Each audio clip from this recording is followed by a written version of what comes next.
Hello, everybody. Welcome to my kitchen. My name is Michelle Moss, and I am a local team leader with Thermomix. I'm based in Bentley East, and I'm joined tonight by my amazing colleague, Mandy Powers, who's not too far down the road from me near Chadstone. And together, we are going to show you the wonders of not only the cutter, but the spiralizer. Now, if you're thinking you haven't really heard about this yet, you're right, because it hasn't hit the shelves yet. But we, as consultants, are very lucky to have earned one last year and both received them about 6 weeks ago. Mandy has been using hers quite religiously and will be able to share lots of different recipes. I've actually been away a lot of that time, so I pulled mine out of the box today and had a practice, and now I'm going to roll with it tonight and show you how it all works. Now, I know there are some people on here tonight who are TM5 customers, so just so you know, the cutter, which like this, is compatible with the TM5 and the TM6. So we will show you or talk to you about how that works. For those who are looking at potentially investing in a TM6, we have our best offer ever. So the price of the TM6 is $2,579, and you will receive with your TM6 a second bowl and a $300 mix shop voucher. So you can buy whatever you like with that, but you might choose to buy the cutter and a few other accessories as well. So the cutter is $219. If you are already a TM6 owner or a TM5 owner and want to get the cutter, you can also get it as a host reward. So what that means is having a couple of people at your home and we cook 3 or 4 dishes together. We have a lot of fun and you can earn credits towards host rewards. So if you want to know a little bit more about that, please speak to your consultant. Now I'm going to just flip my camera around for a moment and give you a little TM6 overview, because as I mentioned, I do know there are a couple of people here tonight who are not TM6 owners yet. Just to sort of so you can see the difference between your 5 and the 6, or if there's, I don't think there's any 31 owners here, but just so you can see the difference. For those with previous models, just so you know, the language of the Thermomix, whichever model you have, is the same. So it's all time, temperature, speed. So it makes learning a new model very easy and makes you, this is actually even more intuitive. So if you have cooked with previous models, you can learn and be cooking very quickly. Not just you, the whole family. All right, so just flicking my camera around. And this is the TM6. So what you'll first notice is the obnoxiously large screen, which I particularly love. And what you'll see here, as I mentioned, time, temperature, and speed. Now, to action reverse on your TM6, we just tap the little blades there and it'll enable the reverse function. But what you might notice, if you can see, are there 3 little dots on the bottom of the screen here. So if we swipe in this direction, what we have are all of these extra modes. Now, we are now up to 19 modes. Now, just so you know that when we first got the TM6, there were 9. So a bit like, a bit like your phone, you wake up in the morning and there's an update. That's what happens with the TM6. So you can imagine the flurry of excitement amongst the consultants when we get up in the morning and there's another update. Now, if we scroll in the, or swipe rather, in the other direction, we have direct access to our Cookie Do platform. Now, for those of you who don't know what I'm talking about, Cookie Do is our Netflix for recipes. So what you'll find, you can have a look at this on a desktop, a phone, whatever device you've got, and it will look the same here as it does there. So we'll explore that a little bit further on. But within Cookie Do, as we're cooking today, but within Cookie Do, you can search for recipes, you can search by ingredient, you can meal plan, and you can create shopping lists, and you can even send that shopping list to Woolworths to get it delivered or click and collect. So the world of possibilities is endless. So just to give you a little bit of an idea, as I mentioned, the price of the Thermomix is $2,579, and we do have an amazing offer at the moment as well. If you are kind of looking at me and Mandy tonight going, they look like fun chicks, I wouldn't mind doing what they're doing, let me know, because we have an offer where you can jump on board as a consultant, get a free business kit, and with only 3 sales in your first 60 days as a consultant, earn your TM6 for free. If you've already got a TM6, you can bring that one along and just get the free business kit and start your business. But to earn one with only 3 sales is such a great offer. I know I love having 2, or you might want to give one to your mum, or you might have someone getting married, you want to give a gift, whatever. It's a great offer. So if you want to know more about that, please let us know. All right, no more talking from me. We're going to go over to Mandy's kitchen and see the first dish, and you will be back with me soon to see what special dish I'm going to make for you tonight. All right, Mandy, over to you. Thank you. Find Welcome. You got me? That's it. Awesome. Welcome, everybody. Good to see everybody. New year. We thought we'd get stuck into it and show you these exciting things. So the first dish I'm going to make is, I can't remember the name of it, but basically, it's a vegetable bake and it's using the cutter. So I made one of these last night. So I'm actually going to do half quantities because otherwise we're going to be eating it for weeks. Anyway, let me show you how the cutter works. So with the cutter, you have a drive shaft. Actually, anyone in the chat, can you pop in the chat if you actually already own a cutter? So we have a drive shaft. And let me tell you, it doesn't work without the drive shaft. I tried the other day. It doesn't work. Well, not intentionally. It sits over your blades like this, and you'll find there's one way that will sit really snugly and the other way will be very wobbly. So obviously you want it on the snug, how it is snugly sitting. This is your catcher basket. And the awesome thing about this is I can make this dish, do all the slicing that I need to do, and I can go straight on to making the sauce thing that goes over my bake. So thanks, Jenny, for letting us know you've got one. All right. And then with the cutter, you have a blade like this. And one side, it's always very hard to show this on screen, but you might just be able to see it's a couple of discs on there. So side one actually is slicing, and that's what I'm going to be using tonight. And Michelle later on is going to show you the grating, which is on the other side, which I don't think you can see at all well. If you want to slice, that side of your blade needs to go uppermost, all right? And obviously, if you want to grate, that side needs to go uppermost too.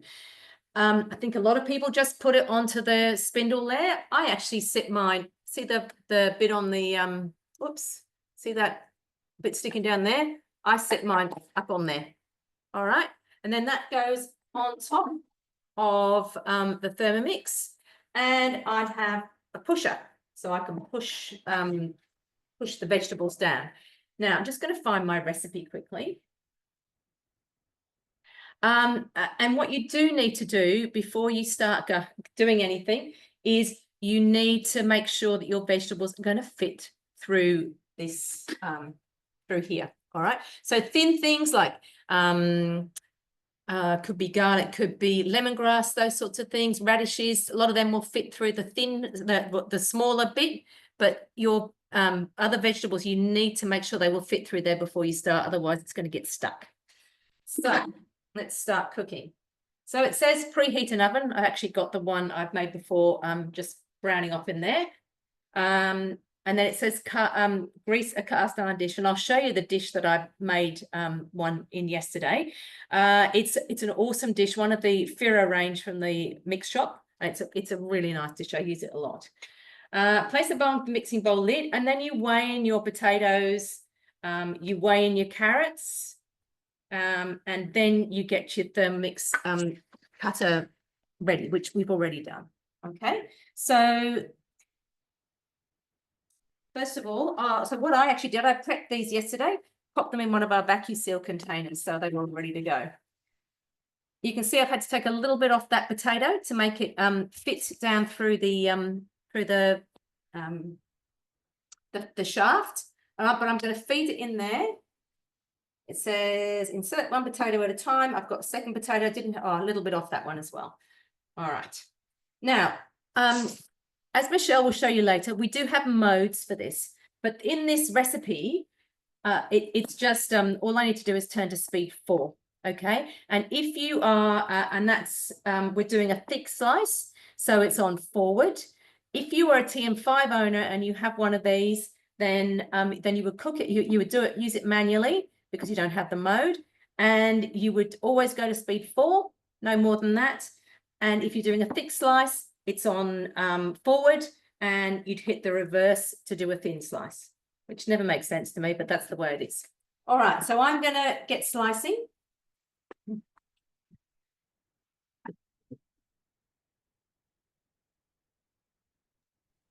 Mandy, Can you raise that a little bit so we can see you putting it in the top? Oh, yeah, Is sure. that possible? Yeah, perfect. Is that all right? Yeah, just so we can see the magic firsthand. That's my potato. And what it actually recommends in the recipe is that you get a tray. I do have here, I just put things on top of it. So I've got a tray, and just put everything on the tray, because then you'll see why in a minute when I come to actually make the dish. All right, so that's my potatoes. And that was literally seconds, wasn't it? Oh, seconds. You could never ever do it that. I mean, my knife skills are terrible, but would be awful. So put them on a baking tray, place the cutter in position, insert the carrot. So I've got this carrot going in there. Okay. I wonder if that one will fit. No, that one's going to fit in there as well. Perfect. So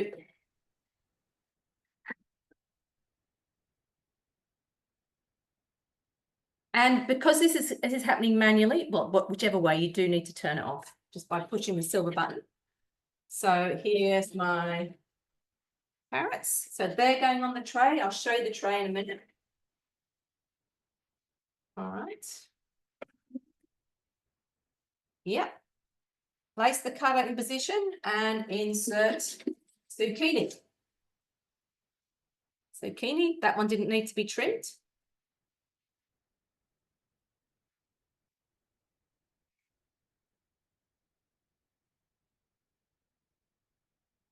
One second to slice a whole zucchini. Pretty impressive, isn't it? All right, so I'm going to pop that, my sliced zucchini, onto the tray.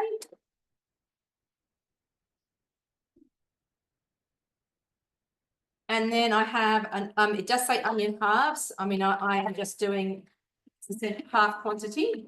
And what I've actually done here is, onion. I've actually quartered it. When I made this yesterday, the onion ended up rounded side down, and that's harder to cut that way. So I'm hoping if I put it in like that and the other quarter on top, I'm going to get a better result. And this is thin. So I don't know if you can see on there, the reverse sign came up because this is a thin slice. And it is thin. So you see how thin and fine that is? This is awesome for radishes and cucumbers, stuff like that. I'm just going to, hang on. I've got to put that into the prepared dish. So I'm going to do that. Actually got 2 dishes. So what I'm going to do here is I've got 2 small dishes like this, and I'm going to make this. I'm going to freeze them, because you'll see how much I've got, and there's only my husband and I here. See how much I've made already. Okay. So, and then I've got to just pop this in the other one I've got ready. Sorry. And then, this is awesome. Love this. Got Parmesan cheese. Now, I know I said I was halving the recipe, but before I decided to halve the recipe, I'd actually weighed everything out, and I'm going to do the full amount of Parmesan cheese, because there's never too much cheese. So, never have too much. Does everyone agree with that? You do the same. All right, so my piece of cheese going in there. With my kids around, I'd have to be careful leaving that block of cheese on the bench, because I'd turn around and it'd be gone. Yeah. All right. So again, it's on reverse. So it's a thin slice.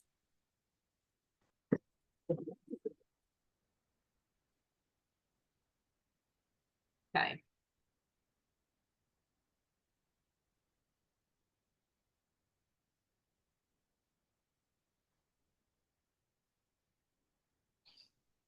Beautiful. I think it's awesome. It's so good. Yeah.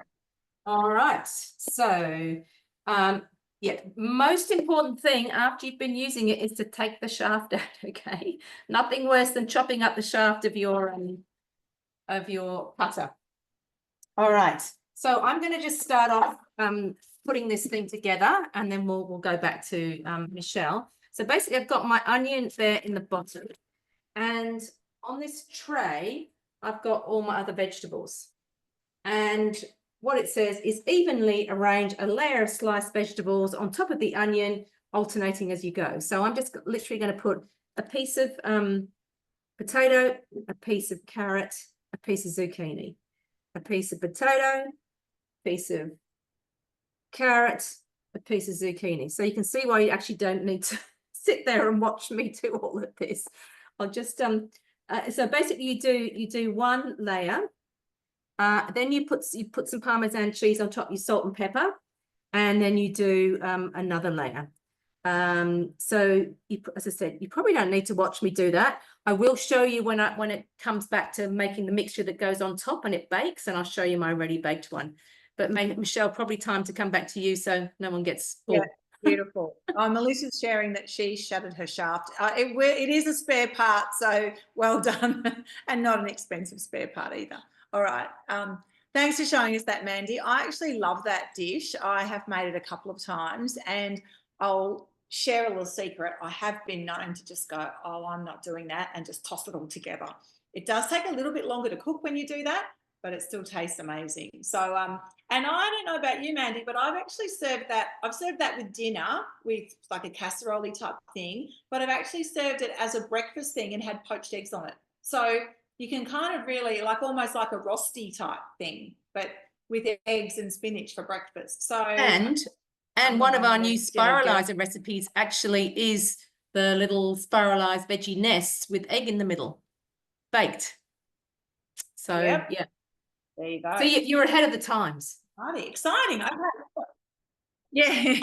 All right. So over to me. So the dish that I am making is some flatbreads with ribboned vegetables. So I'm going to show you. So what Mandy's shown you so far is the cutter, and the cutter comes with this attachment, which she showed you, which has the slicing and the grating. So she's showing you the slicing.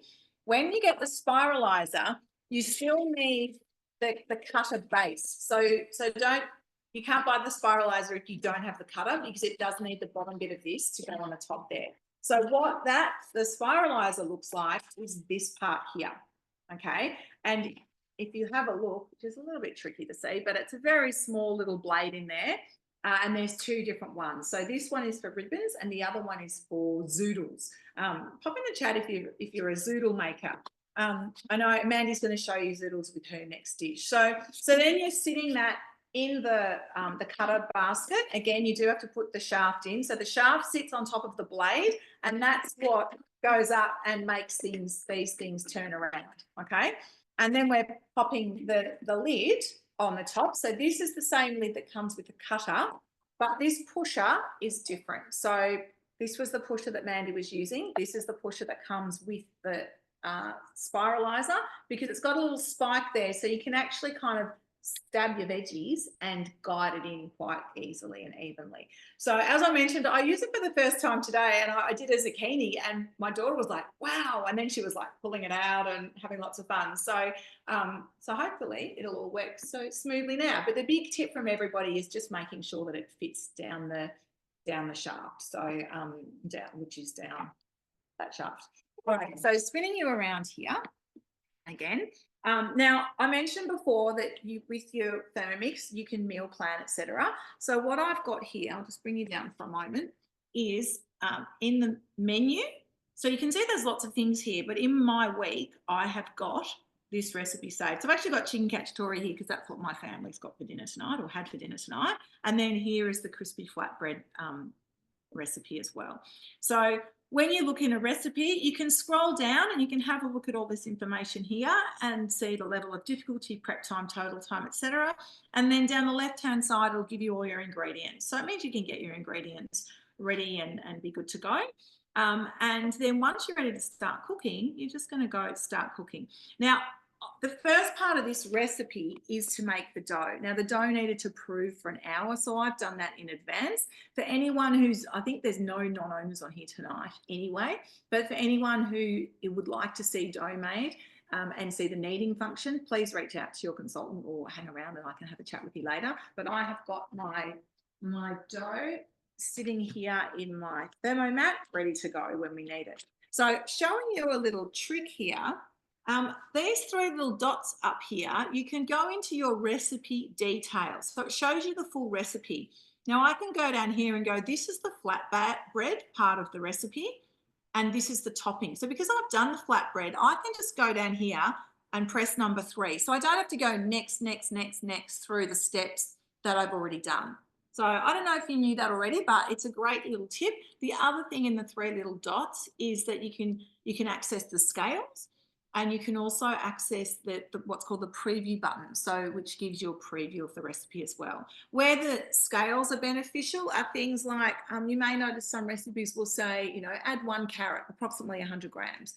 Now, depending on what you're making, it doesn't really matter if your carrot weighs, you know, 50 grams or 150 grams, but for some recipes it does. Or if you've got people in the family who don't normally cook, you know, you might look at a carrot and know that that's about a 100-gram carrot. But someone, you know, as we know, you can get a small carrot or a very large carrot. So if your teenager's cooking and they've got no clue, you can actually just say, pop up the scales and you can weigh the carrot and see what it weighs. So I think that's like a nice little tip for them to feel confident that they're doing the right thing.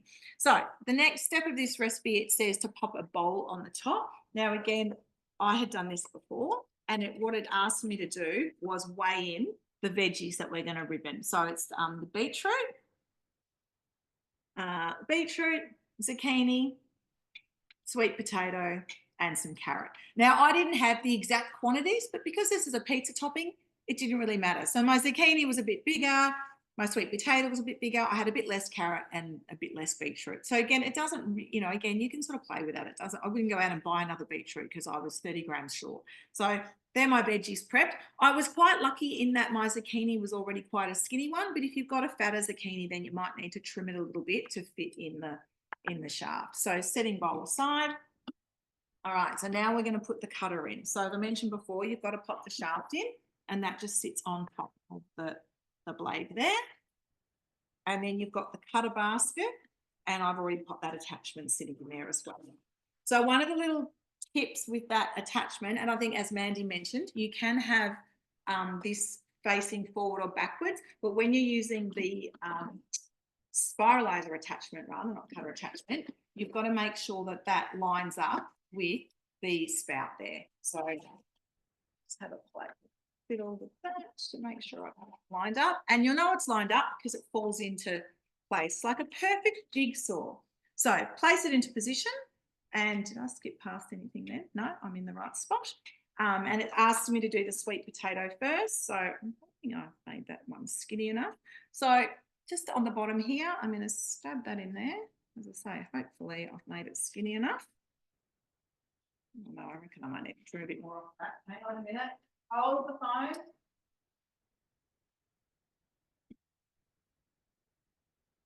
Yeah. All righty. So next, now it says in the next step, check the fire. Yeah, so just making sure that you're not overloading it and making sure that it's all there. And with this, it's actually a mode. So for those with the TM6, you would have got a recent upgrade or update that had this spiralizer mode now. So with a mode, it's just on or off. So I'm turning that on, and then I'm gently guiding that down.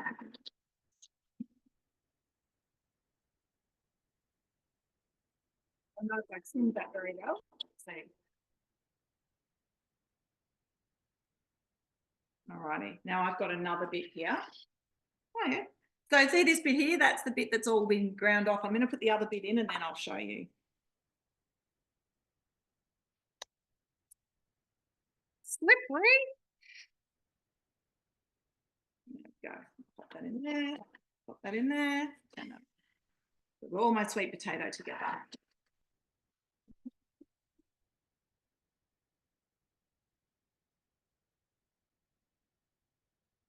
Beautiful. Righty, let me show you that.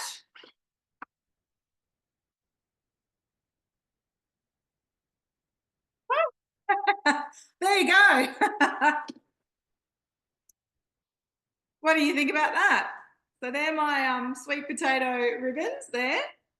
I should have kept pushing that down a bit because I've got a little bit at the top there, but that's all right. We had a competition at our branch meeting a couple of weeks ago. Who could do the longest zoodle? Yeah, that was a lot of fun, wasn't it? It was. Just pour that into there, and you can just see that I've got these lovely ribbons here. Now, anyone who's got kids and taken them to, fun fairs where you've got to buy those potato sticks and you pay $10, you can make your own. So that's my next trick. I need to do that for the kids because, that's a huge saving. And I do have an air fryer that someone's lent me, so I'm going to have a go at that. So there you go. That's my first lot of veggies. No, I could have left that in there, but I just wanted to show it to you. But you do want to make sure the basket doesn't get too crowded as well. So carefully remove the potatoes from the basket and then pop the spiralizer back on. And next we're going to do the carrot. So I'm going to pop this guy on. Takes a bit of thinking about when you start off. I know. I was Which thinking way up things go. What, as I said, I only unpacked this a few hours ago, so I feel like you're doing well. You give people confidence that anyone can do it. Pop in the chat if you're an early adopter or if you're like someone who likes to see things get tried and tested first. All righty. So carrots in, turning it on again. So it's just, as I said, just on or off.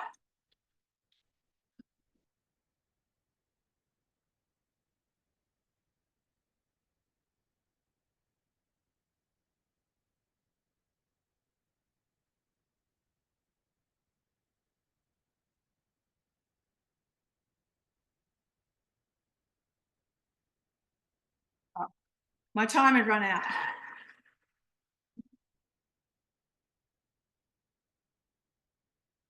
Perfect. Let's have a look at my carrots. They're going to look similar to sweet potato, aren't they?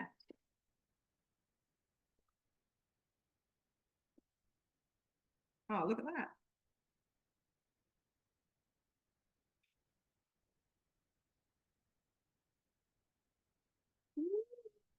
But one of the things I think we're all learning is your vegetable needs to be a reasonably fat vegetable. So it fits down through that hole. But if it's too small, then you end up with those little curl. Oh, that one's worked really well. This actually worked all right. I've sort of broken it as I'm pulling it apart. But this is going on a pizza, so I would have had to have cut this anyway. Absolutely. So by pulling those, I'm sort of pulling them apart. But you can see that they're quite cute. fun. Even just to make, like, the thing about this is, I'm following a recipe, but this is one of those things where if you're making a salad, you could really just go a bit rogue. You don't have to be following an exact recipe all the time. You can actually just go manual and just use whatever you like to make fancy looking salads. That back on again. There we go, lined up, beautiful. It's funny today, Mandy, when you were saying about you've got to remember to put the shaft in. Today I forgot to put the basket in, and it's telling me no lid. I'm like, what am I doing wrong? When you're just going, and then I saw the basket sitting to the side and went, okay, that'll be it. All righty, so in goes my zucchini. This one's a bit fatter than the one I used today, so hopefully it's the right, not too fat. It's pretty good. And funnily enough, one of my daughters said, "Can we have pizza tonight?" And I said, "No, I'm making chicken cacciatore." And then I went, "Oh, hang on, you'll be having pizza after my class." Oh, beautiful. I do love zucchini. Oh, that's cool. That's very pretty. Look at that. So yeah, it sort of doesn't matter if it breaks because you're going to cut it up to put it in, your salad or whatever you're putting it in anyway. But how cool is that? It's really cool. I'm easily excited. So if you're looking for a bit of excitement in your life, come and join us. All right, last one is the beetroot. There we go, nailing it now. So the beetroot I kind of quartered, and then I've kept some to show you the thin grating later. So no, that's not that to go like that. Pushing that on there. Okay.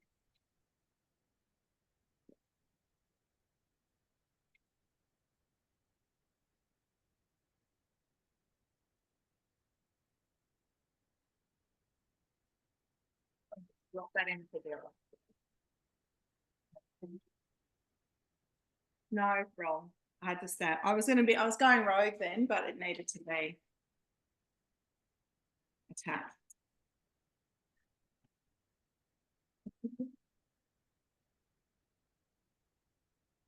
Has anyone used raw beetroot before? You know, when I started with Thermomix and we were doing the beetroot salad, I do love beetroot. I don't think I'd really eaten raw beetroot before. I'd only eaten it out of a can. Oh, that's brilliant. And I love beetroot. And I love it when you meet people who go, oh, I hate beetroot. It's because they've only really had that canned pickled beetroot. But to have it like this, it's so delicious. And there's lots of things you can do with it. Stick it in juices, put it on pizzas, in salads. But it's a really great way to add nutrition to your meals and a real pop of colour as well. Alrighty. So, as Mandy said, make sure you remove the shaft. So the next is, so I'm going to set that aside. That's our pizza topping. So the dough is made, the toppings are done, or part of the topping's done. And now it's just doing a little bit of sauteing some capsicum to go on it as well. So it says 2 garlic cloves. I've got 4 there. Again, that's the sort of thing where you write your own rules with that. If you want to use 1, if you want to use 5, if you want to leave it out completely, you do whatever works for you and your family.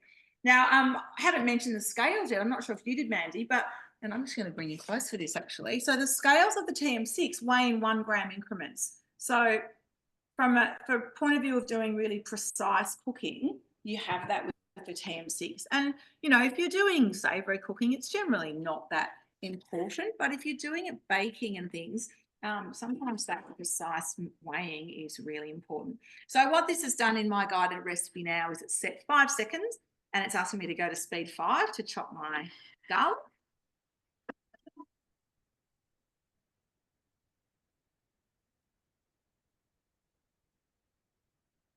Beautiful. I think who was excited the first time they saw the Thermomix chop an onion? I know for me that was like, wow, to not have to chop onions again made it all worthwhile. So let's do that. Now, normally I would chop onion on about speed 8, and I prefer smaller bits of onion. So I'm actually going to do that. I'm going to go back. No. So keep in mind that's something that you can override that.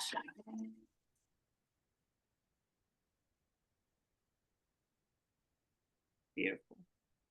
So it's a bit like, and onions are a perfect example. Some recipes will tell you to chop them on 4.5. Some will go up to speed 7. And if you know that you like them really fine on 4.5, regardless of what the recipe says, you can do that. And same if you like them on 7 because you want them really fine, then you can do that as well. Yeah, that's better for me. That's a finer chop. I much prefer that. Alrighty, so next is to add some capsicum, which I just sliced up earlier. I could have used the slicer and the cutter, but my daughter was chomping late capsicum, so I just cut some up while she was doing that at the same time. Alrighty, and now this is just going to saute on reverse for 5 minutes, and it says to put the simmering pasta on the top. I will do. So in that 5 minutes, Mandy, we could pop back to Yep, I've just got to finish off the we'll finish that off because I need to put that on the dough and I can't do that till that. Yeah. All righty, over to you, my friend. Okie doke. All right, so I have 2 containers with veggies. One looks prettier than the other because the other one I had some extra bits on, so I've just chucked them on. But looking like that, pretty much. And so what I need to do now is add 1 teaspoon of vegetable stock, but I remember I've halved, so I'm going to do half. Lucky I remembered that. That'll be a bit salty, I reckon. 25 grams of water.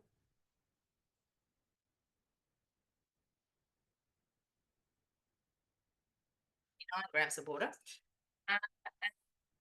And 90 grams of cream.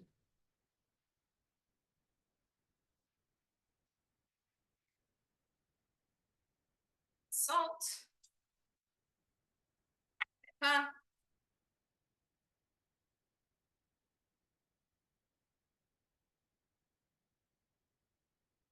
30 seconds speed 3.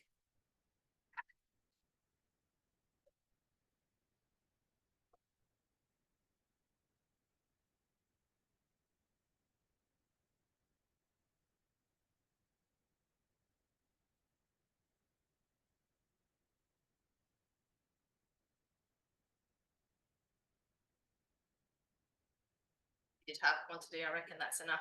And I forgot to put cheese between one of the layers on one of these things. But anyway, we have plenty of cheese, as you know. So now I'm going to pour this. So it's just those three things mixed up together. Pour over. Make sure I save some for the other one.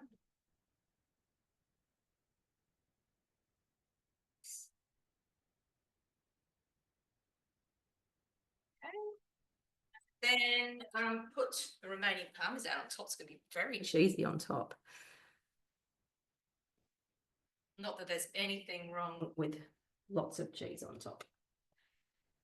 Although I actually have our son who lives in America, thankfully, well, not thankfully really, but he hates cheese. So I have to rethink when he's home. All right, so they would then go in the oven for 30 minutes.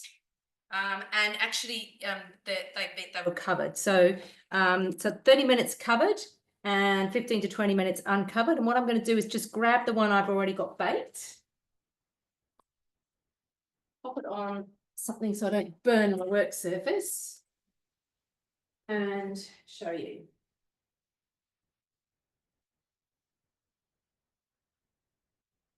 So that's that amazing Fira dish from the mix shop. There's three things. There's this, there's a casserole dish, and then there's a sort of oblong roasting pan. And I love this. I use this a lot. So looks pretty amazing when you spend a little bit of time and put it together like that. It looks amazing, Mandy. Beautiful. Delicious. Now, how are you going? I'm good. I've got a minute and 20 seconds to go. Okay, well, let me just show you. So I have had a little bit more of a play with the spiralizer than Michelle. Still have to think about it. But so Michelle had a black blade in there. I've got the green one. So I'm going to be doing zoodles, and I love it because we eat zoodles all the time. So I don't know if anyone has heard of Quirky Cooking. Jo Whitten, she always says, always think about how you can get more nutrition into your dishes. So we always do zoodles. But to take it apart so you can swap the blades, you literally, she says, I also have to think about this because it's, there it is. You pull out like that. And then there's two little things at the side here that you can then pull this apart. I'm not going to disrupt it all because it takes me a while to work it to get it the right way. But it actually does make sense. So this little bit here, this can come out, but that actually has to sit on top of the spindle for it to be able to turn. Okay, so that has to go down. And this bit here, all right, that's got the spiky bit of the blade showing, whereas it's all smooth on the other side. So you need spiky side up. And you can see that the drive shaft, once this turns, it turns that. Okay. And then to put it back together, these little pointy bits need to go uppermost because they're going to be trapped. As Michelle was showing you, you've got to get it in the right place on the lid of your cutter. You have to be able to, can't do it when it's not on the blade, but you have to be, oh, that's right. I've got that there. It needs to be able to slide in there. Can you see that those bits are in there? If it's around here, nothing's going to happen. All right. So those guides have to be uppermost. And once you've got those guides uppermost like that, you put it all back together, she says, then I've lost my, that's why, because I've got pushing on it in a different way. Oh, right. Done something wrong here. I don't think I have. You just got to push really hard. So it's got to click into place. There we are, clicked into place. All right, and then that goes back into here. So there you go. But it is a bit of trial and error and just fiddling around with it. And that's why we suggest having a demo, because once you master, and I mean, I've only been doing this for a couple of hours and I'm already sold. Once you master it, it can really enhance your cooking and do some great things. I might come back to me for a minute. Yeah, absolutely. Yeah, absolutely to you. So, beautiful. All right. So what I've done is I just halved my dough. So this one says it makes 2.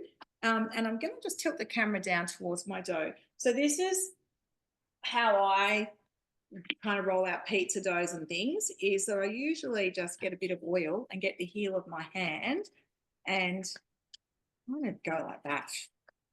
So I saw that at a cooking class once and went, oh, that's amazing. Who needs to dirty a roller? But I do have a roller here. And if you want to use a roller, obviously it's very much to each their own. But what we like to do with these classes is we want everyone to walk away going, oh, I learned something new tonight. So if you've learned something new, that makes us happy. And my kids are always happy because of these Zoom classes. It means that they're going to get something yummy to eat. But how easy was that? Now, this dough, it said to proof for an hour. I probably had it out for a bit longer than an hour. Sorry, I had it proving for a bit longer than an hour just because I was sort of doing it and getting dinner and doing all the things. But that actually feels perfect now.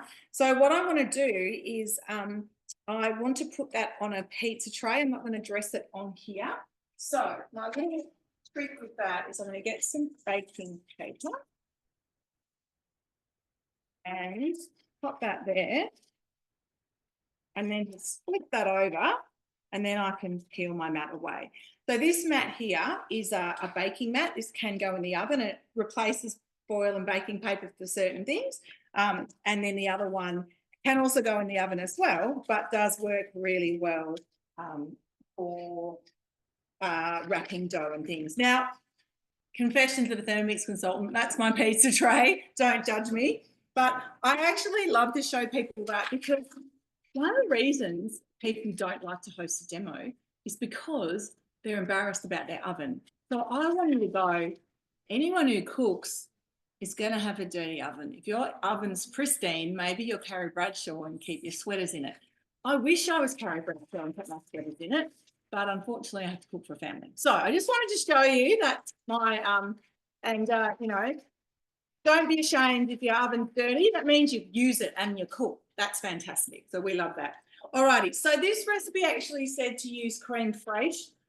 Again, I didn't have that, and I wasn't going to go and buy it because I had a jar of this, and it's just passata.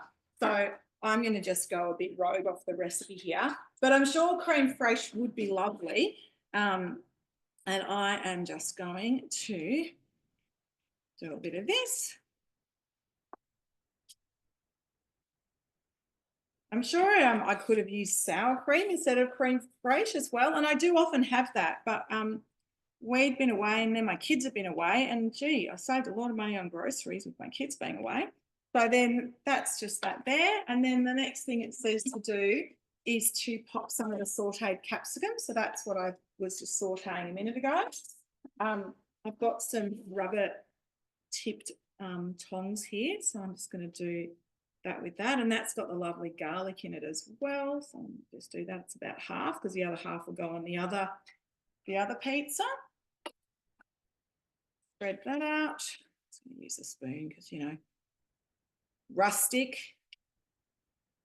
Yum, it smells amazing. I do love capsicum, and it does saute beautifully. And in fact, if you've got a TM6 and you wanted to, you could actually use the high heat mode, the high heat mode, to really caramelize and saute your capsicum, which would be really yummy. Not that this isn't going to be yummy. Hey, all right, coming back here because I know Mandy's probably going, can you just get that pizza dress so I can come back? Because I do like to talk, but you know, that might be the thing that makes you go, join her team. She loves a chat. And I love a chat too. All righty. And now it just kind of, you know, make it look pretty. So I'll have a bit of that. I do love it. Check that out. That is very cool. Can't believe I didn't get it out of the box sooner, Mandy. Well, I haven't been. Well, if you'd been around, you might have. I was going to say, yeah, to be fair, I have been away a lot. So it wasn't like I was sitting in my kitchen staring at the box not opening it. So put this here. Tell you what, my family are going to love this. And then some. Might become a weekly staple. I know. I think it will. And lots of veggies. It's awesome. Well, that's it, exactly. I know we've been talking about that a little bit too, as far as what do they say? You should have 30 serves of vegetables a week or something? Oh, I don't know. 6 or 7 a day, I thought, something like that. That's well, that'd be 35 a week then. Yeah. And it's funny because my friend went to a nutritionist recently and she said that's the bit that most people struggle with. And my friend was like, well, you know, I have a salad sandwich most days, and was telling her what she puts in it. And, you know, it's like beetroot, grated beetroot, and I have radish, and I have onion, and I have zucchini, and, you know, tomato, and, you know, all the stuff. And she's like, well, actually, she's going, oh, it's not that healthy. I'm having a salad sandwich. She's going, if you're putting all those things in it, it's actually super healthy. So Yeah. there you go. How pretty does that look? Looks awesome. And now it said the recipe did say to put feta or hang on, let me tell you, feta or what's the other one? Not halloumi. Halloumi. But again, I didn't have that, so I just had some mozzarella. So I'm just going to put that on. So again, we kind of go with what we have and what your family might like as well. And I reckon this is going to be a winner. There you go. All right, I think that's ready to go in the oven. What do you think, everybody? I wish it was a gluten-free base, and then I'd be round. You know what? It's not, but you could absolutely do this with a gluten-free base. Yeah. So I would highly recommend giving it a go. Yeah. No reason not to. All right, in the oven she goes. I'm going to pop you back to Mandy, and when this comes out in a few minutes, I am going to show you what it looks like before it disappears. All right, so I just like very quickly show you. So I don't know if Michelle's going to time hers her way, but this way. But on your TM6, you've got a little thing in the middle there, and you can actually time things. You put them in the oven. I use that all the time. I was never a big timer, but I use that all the time. Now, it's a bit hard to see this, but I'm doing a spiral smoked salmon salad. I'm doing hot smoked salmon. Thermomix Spiralizer. It's an Adam Liaw. I never know how to pronounce his name, but he, Michelle and I were very lucky to be among a few people who were invited to Sydney in November, and he actually demonstrated this on stage. So I hope I can do as well as he did. Anyway, start cooking. Shaft is in, basket is in, and then insert the spiralizer with the green blade. So just so you can see down there, see that the blade is sitting there. So I know, just do not fall out whilst I'm doing this. Yeah. Yeah. We are well and truly in now. Okay. Then place the cutter lid into position and secure one cucumber. So I have one cucumber here. And I've got the different pusher. Sorry, it's a bit hard to show you the whole thing here. Here we go. Got to check that I don't overfill the basket, etc., etc. So, and then it's using the spiralizer mode here.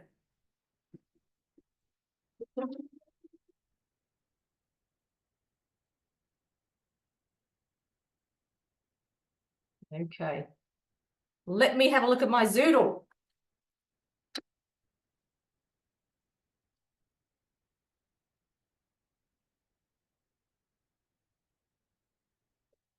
You can see, look at this. So I have actually brought scissors over here. I'm just going to tip it up and in, but you can see awesome zoodles, and I will actually chop them with scissors. So that is my cucumber. Okay, I think I made a mess everywhere. Transfer to a large bowl. Yeah, and it said just check, make sure nothing's blocked up. That's all good. So I'm going to pop that back. Let's just get it. I like to see it through here. So I'm going to put that back on there. Where's my central thing? There we go. All right. Okay, back in action. Yep. And one daikon radish. So I've got sort of, it was a huge radish, so I've got probably half of it.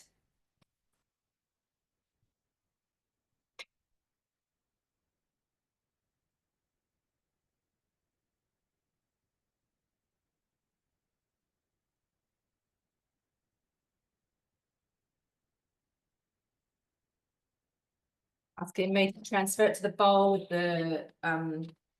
with the cat. Oh, here we go. Look, oh, it's coming out here. And always leave that little stalk in the middle. Okay, so here's my daikon radish. So you can see how we had fun with zucchini, can't you?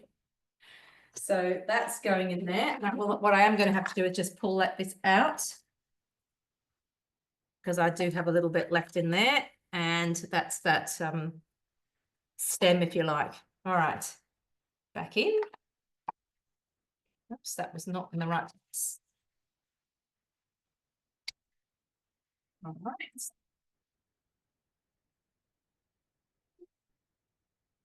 Carrots. Carrots. And you know, with the cutter, anybody uses the cutter, sometimes you don't really have to push very hard at all with the cutter pusher, but this is a little bit different. You do need to, because you want it to keep spiralizing. So, okay.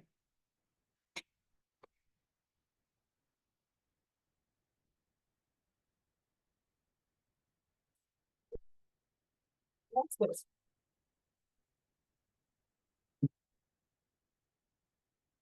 I lost it. Oh, I lost it. So I've got a bit there, and I've got a little bit in there. So I need to keep going. It came off the pusher thing. And I've got a really uneven end to push into. So let's just do that and try that again. Spike it on there properly. Okay. It may be also because it's quite a long carrot.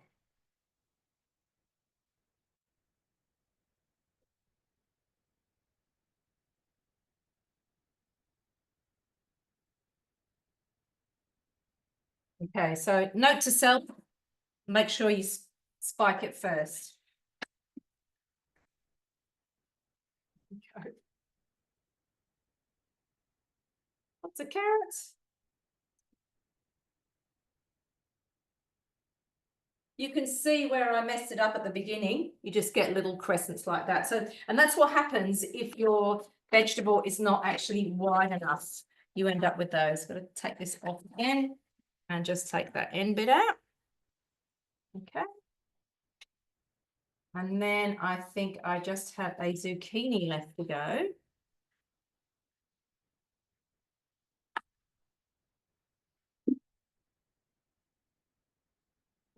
Zucchini. And I'm going to spike it. Here we go.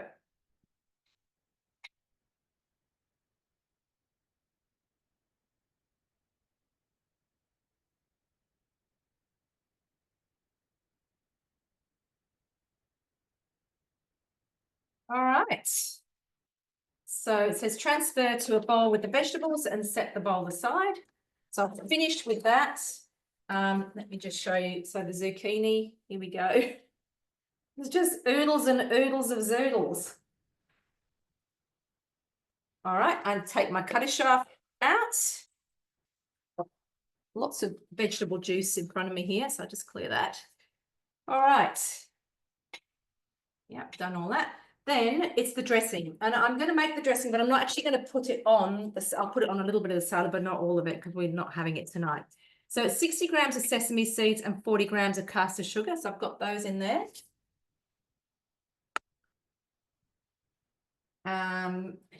Into mixing bowl lid. 10 seconds, speed 10.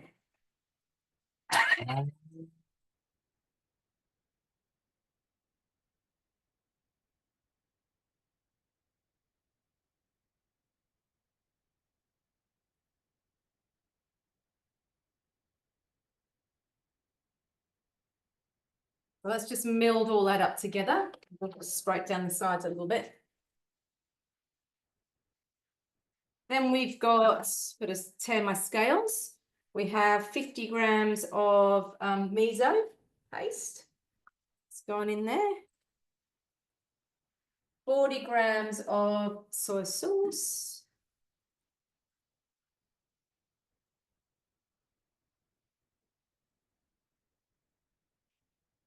Forty grams of sesame oil.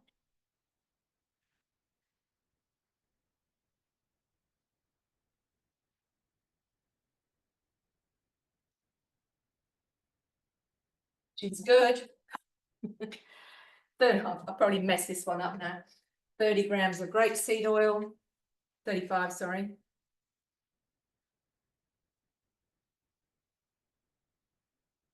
Yeah, gone over. 50 grams of rice wine vinegar. It smells awesome with the sesame.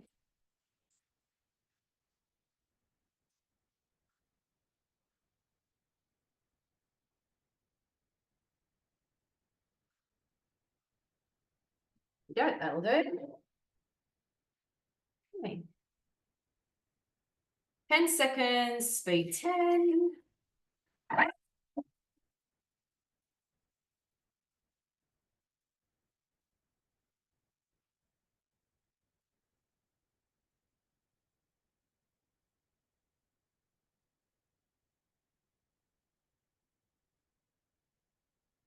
Popping a few of these up to pop in here, and I would chop them up. I don't know anyone who has zoodles.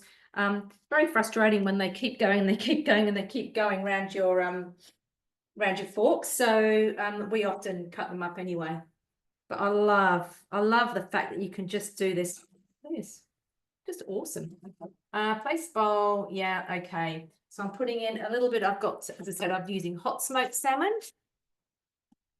So I'm just going to pop a little bit of this on here, only a little bit because we'll have this tomorrow for dinner. And then it's some cherry tomatoes go on as well.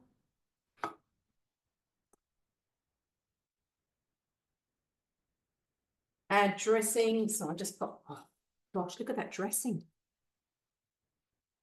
It smells awesome. Just going to pop a little bit on there.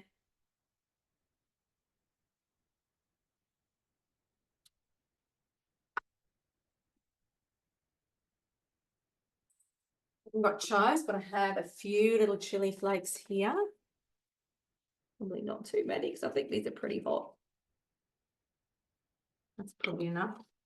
And then it says serve immediately with nori, I think that's how you pronounce it, sheets on the side. And what it actually asks you to do is to toast the nori. So you put a couple of these little bits in here. So you toast the nori and then you break it up.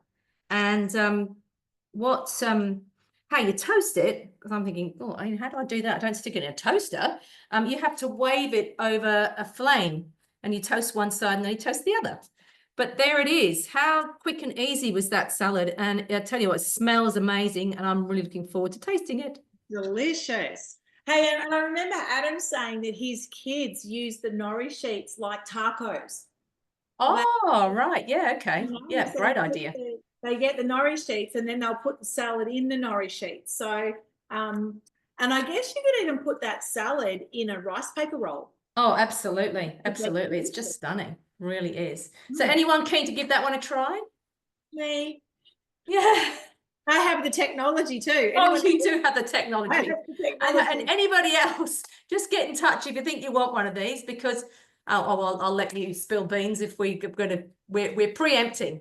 Well, no, that's all right. We're spilling beans that we haven't even been told about yet, but we're pretty sure that the Spiralizer, because whenever they launch something new, they then make it a host reward. So we would really encourage you to book in a demo for February, because we're pretty sure that's when it's going to be. And if you don't have a cutter yet, then get a demo in to get a cutter and then do another one to get the Spiralizer. And of course, the beauty of that is we teach you how to use it.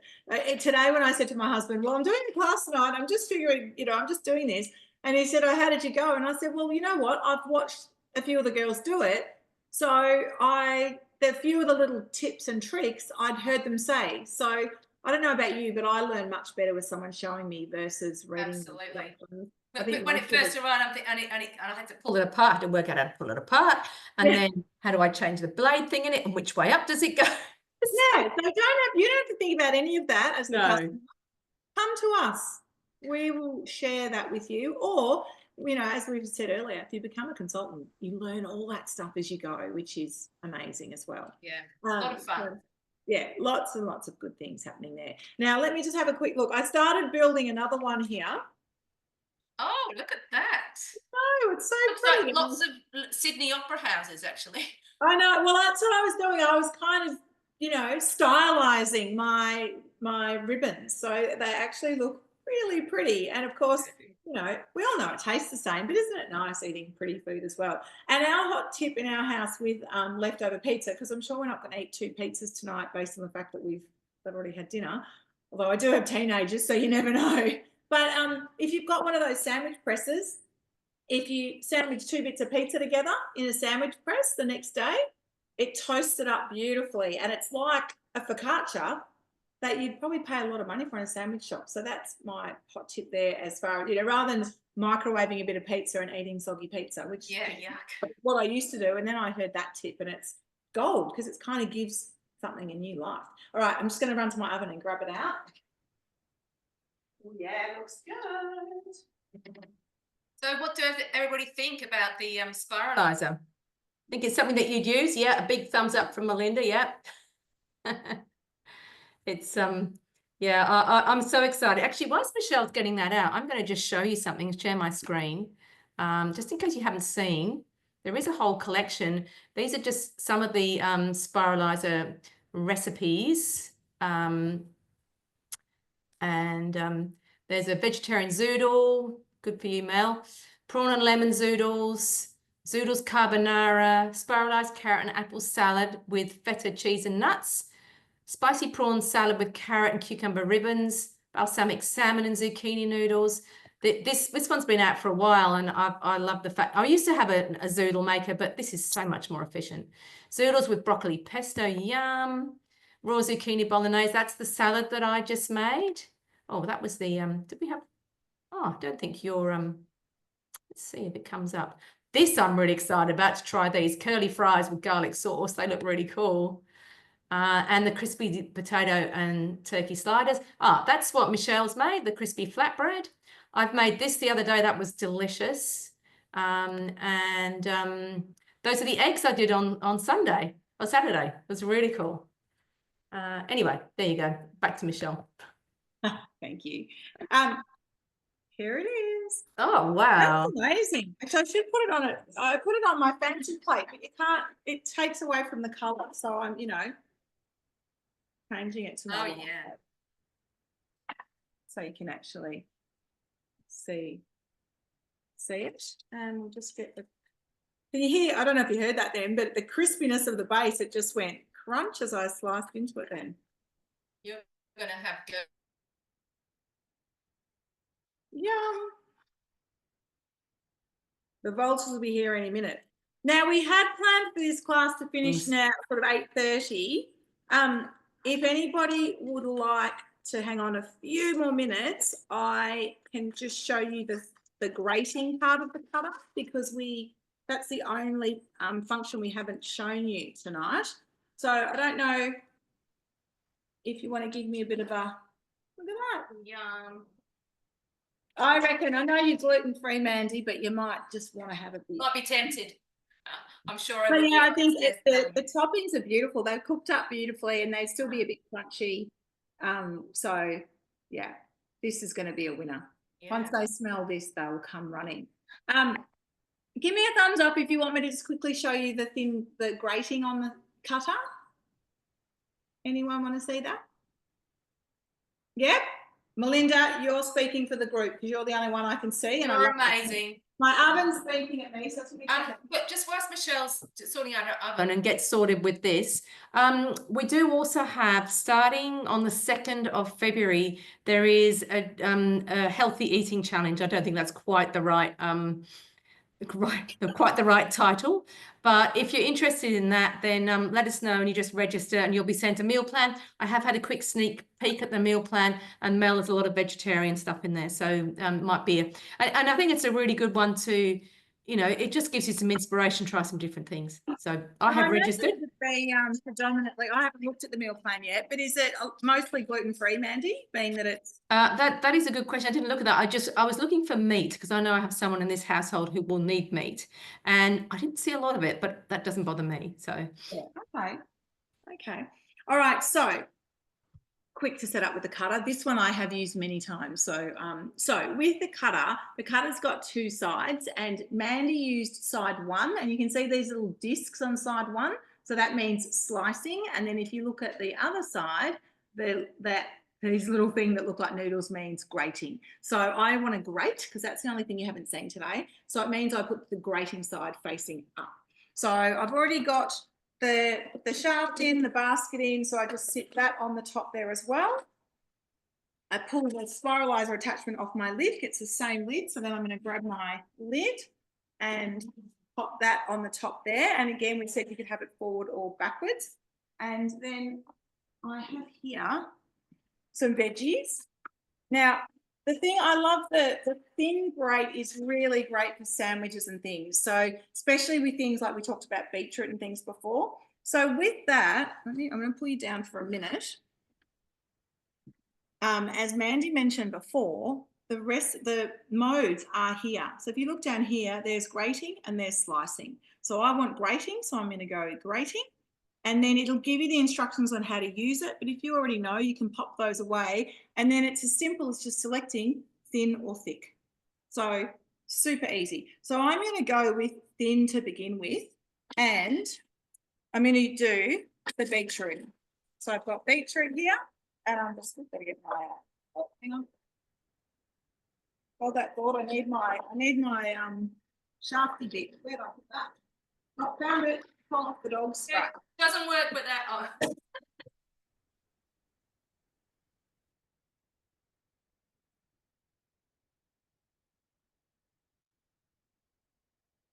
All right, that was my beetroot, and I've done that thin. Because if you're doing beetroot in a sandwich, it's nice if it's nice and thin. Now I'm going to show you how beautiful and fine that is. Oh, hang on, I need a bit of lighting for that. Hang on. There we go. You see how fine that is? So it's beautiful for sandwiches or even tossed through a salad as well. Note to self, I should have done the beetroot last. Just going to scrape that out. I'm using this in a salad tomorrow, so I don't mind if the colours mix, but depending on what you're doing. So I just want to show you.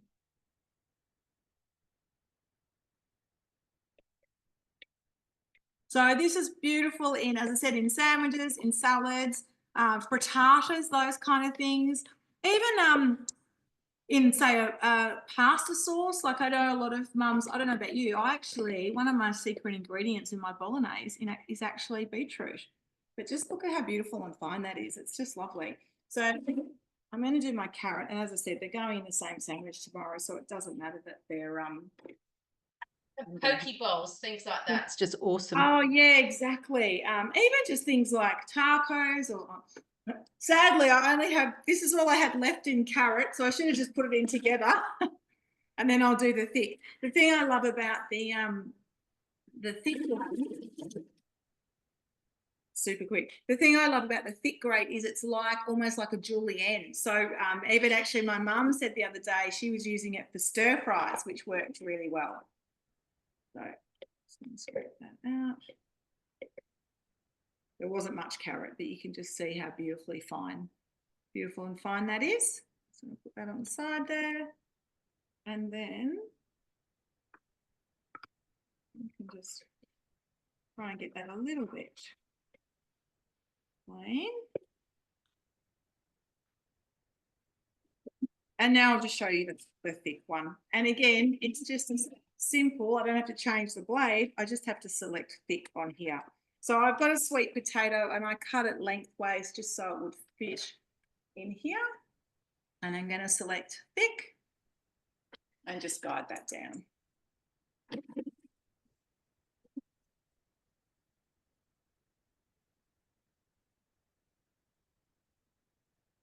Beautiful. Wait, so there's room for the potato.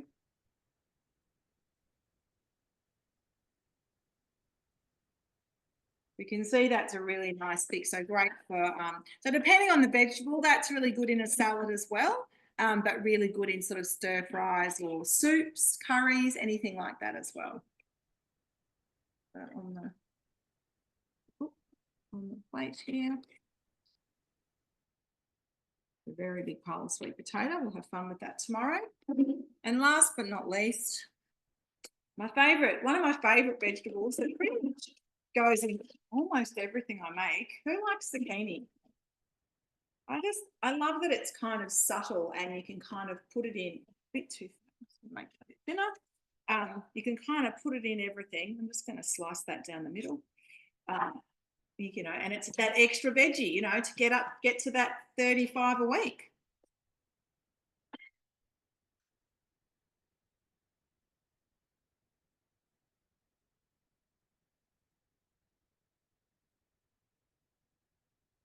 That is it. Simple. It actually it yields a lot as well, doesn't it, when you do that? There we go. There's my zucchini.